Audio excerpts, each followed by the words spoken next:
Deep in the canyons of the American Southwest lies a story of discovery, controversy, and mystery. Over a century ago, Richard Wetherill, an explorer, rancher, and self-taught archaeologist, ventured into a remote canyon. What he found here would ignite both fascination and debate. The remains of an ancient mummy, preserved for centuries in the arid cliffs of the ancestral Puebloan homeland. Over 100 years later, I had to see this place for myself, so I packed my backpack and headed out for a 3-night, 26-mile backpack trip. The ruins remained, silent witnesses to a culture that thrived here long before modern explorers arrived. Standing in these alcoves, I couldn't help but reflect on the people who lived, farmed, and raised families here, and on how their stories are told today. On this episode, I'll take you with me as I retrace Wetherill's footsteps. So grab your pack and let's step back into history.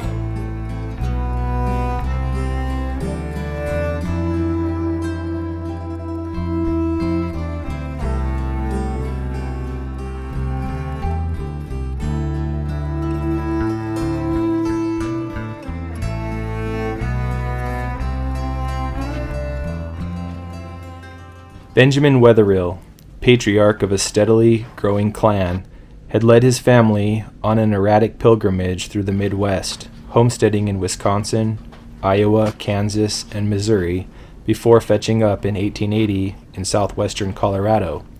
On the Mancos River, a few miles downstream from the frontier town of the same name, Weatherill built his Alamo Ranch. In the 1880s, the town of Mancos lived in constant fear. The Utes upon whose land the pioneers had infringed were not happy about the trespass. Without warning, they would raid and burn isolated homesteads or attack travelers passing through. The women and children of Mancos felt an edgy apprehension, even in their own backyards, and the Mancos men rode everywhere armed. The Wetherills, however, were Quakers. Although all 5 sons became crack shots, they sometimes left their guns at home when they rode into the backcountry. Perhaps their faith gave them added courage, for almost alone among the Mancos ranchers, they prowled at will downriver into the canyon-thronged heartland of the Ute mountain Utes. The natives took notice. The daring of the Wetherills gained them a wary respect. Within a few years, ill or hungry Utes felt safe showing up at the Alamo Ranch, and in turn they let the Wetherills graze their cattle in canyons that were off-limits to other Anglos. Directly west of the Alamo Ranch, plunging the valley year-round into early sunset, loomed the vast, high tableland of Mesa Verde. In the 1880s, the mesa remained terra incognita to white settlers, yet as they pushed their cattle into the side canyons of the Mancos, south of the plateau, the Weatherill brothers began to discover small cliff dwellings in south-facing sandstone alcoves. They were not the first Anglos to do so. As early as 1874, the great photographer William Henry Jackson, exploring for the Hayden Survey, had found and recorded a 9-room ruin that he called Two-Story House in Mancos Canyon. Digging among the ruins, taking home curios, the Wetherills developed a part-time hobby to leaven the heartless toil of ranch work. Meanwhile, they befriended the Ute chief Alkowitz. One day, 20 miles down the Mancos from the ranch, Alkowitz walked up to Richard Wetherill as he stared at the twisting bends of Cliff Canyon, where he had never been. At that moment, Alkowitz chose to tell his cowboy friend something he had told no other white man. Far up Cliff Canyon, near its head, he avowed, stood many houses of the ancient ones. One of those houses, said Alkowitz, high in the rocks, is bigger than all the others. Utes never go there. It is a sacred place. Richard pleaded to be guided to the site, but Alkowitz warned him that he too should avoid the ruin. When you disturb the spirits of the dead, the chief insisted, then you die too. Richard filed away the tantalizing information. Almost 2 years passed.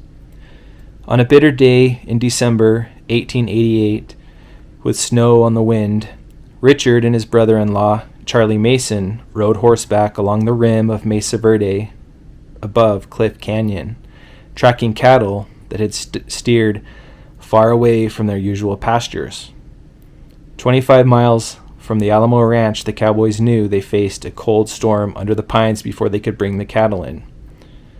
A looping track drew the two men near the mesa's edge, where a cliff dropped sheer to the talus below. They dismounted, walked to the rim, and gazed east across the head of Cliff Canyon. Suddenly, Richard blurted out a cry of astonishment.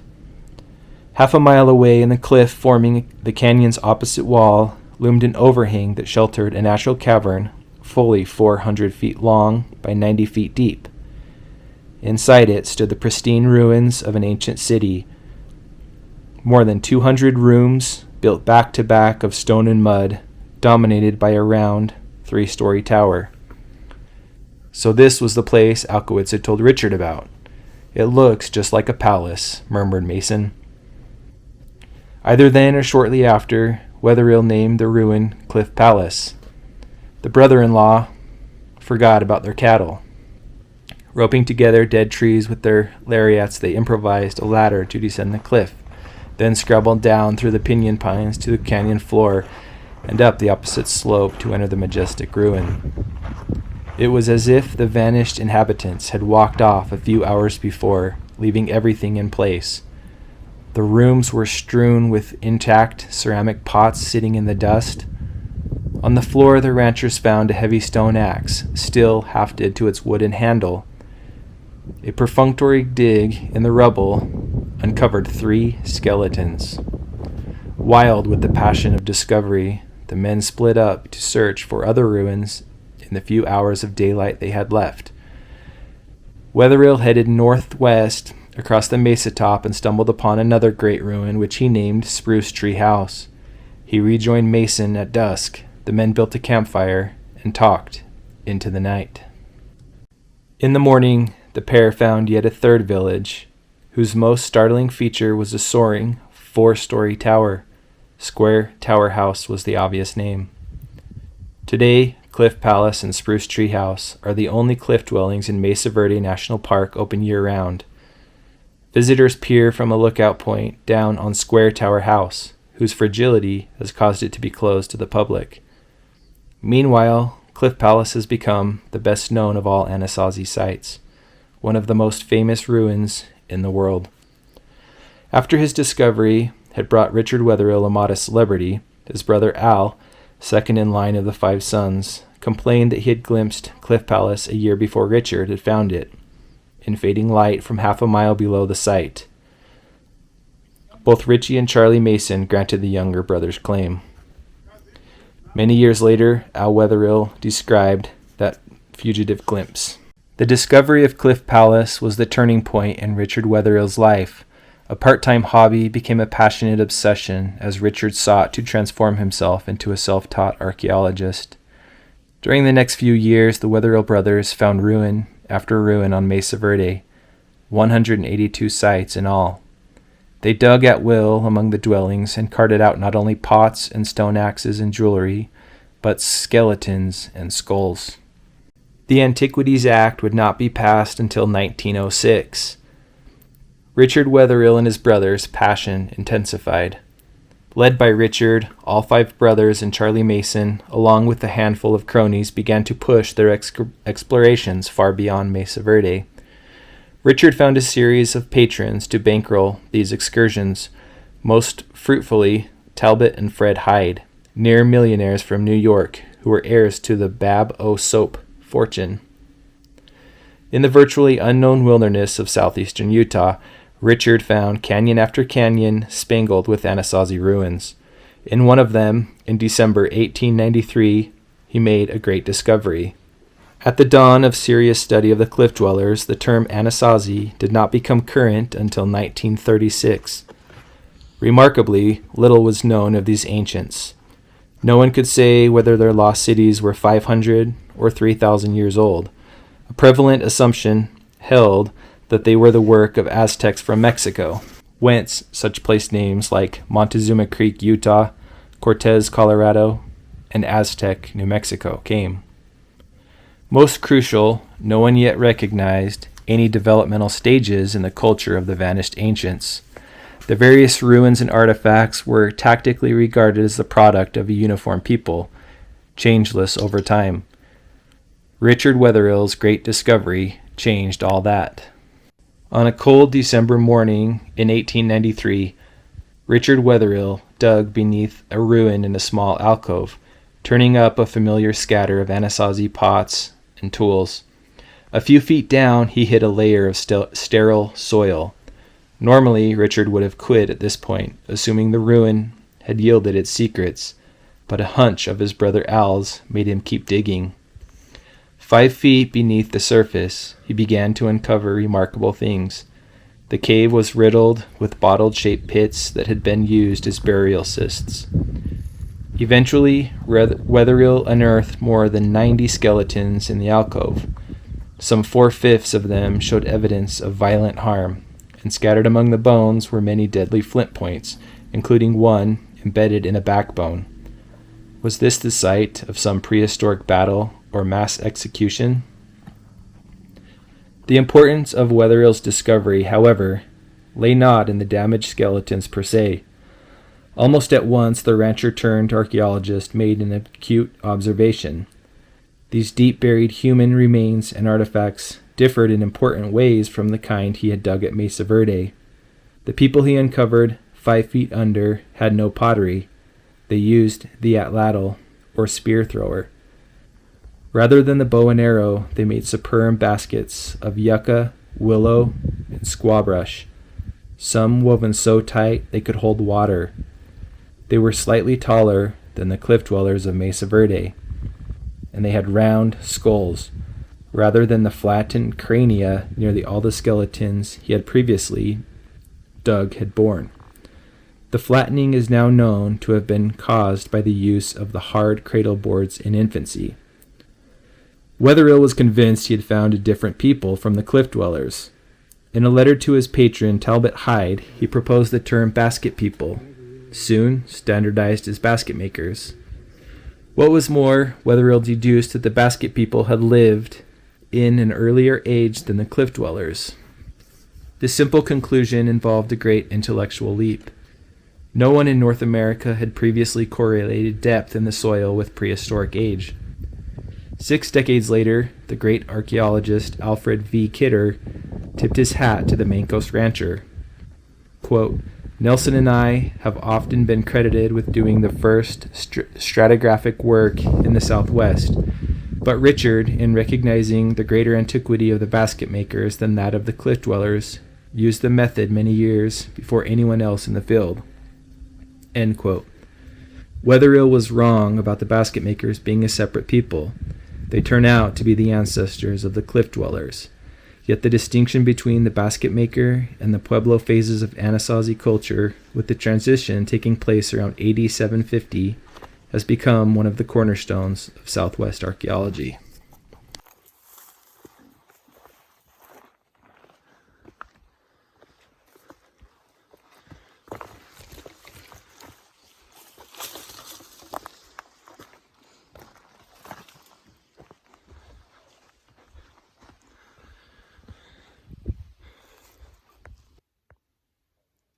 Getting water here.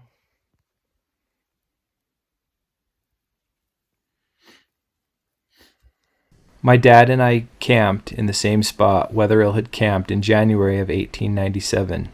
His second expedition into Grand Gulch proved to be more arduous than the first. 9 of his 40 horses perished by falling off cliffs or breaking down and being abandoned on the pack trip in. As dusk approached one evening, Weatherill dug a likely spot behind some rocks against the cliff. The burial he uncovered, working into the night by lantern, would be the single most striking find in all his years of Anasazi work.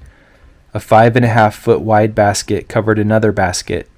Beneath them lay a turkey feather blanket, decorated with bluebird feathers, and another blanket spangled with yellow canary spots.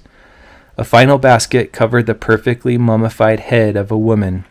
Her body was painted yellow, her face red. The stunned archaeologist nicknamed his discovery the Princess. Never did he excavate a mummy more carefully or pack one out more delicately from the Grand Gulch, back to Durango and onto the railroad east. Using Richard Wetherill's field notes and photographs, we were able to stand in the spot and ponder a pair of haunting pictographs that had been painted directly above the grave. The anthropomorphic figures in white, decorated with red circles covering their breasts, stood solemn and rigid side by side, almost like some bridal couple. Almost nowhere in the world has rock art been convincingly associated with burials, yet if these pictographs commemorated the woman buried beneath them, then the paintings themselves might tell us more about the princess, and vice versa. In particular, it has long been argued that the Anasazi were an intensely egalitarian people, with no royalty, perhaps even no chieftains. Yet the lavish and beautiful burial of the princess, as well as the regal-looking paintings that stared down upon her grave, might constitute evidence to the contrary.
Thanks for following me along on this adventure, and I look forward to bringing you many more from the Southwest.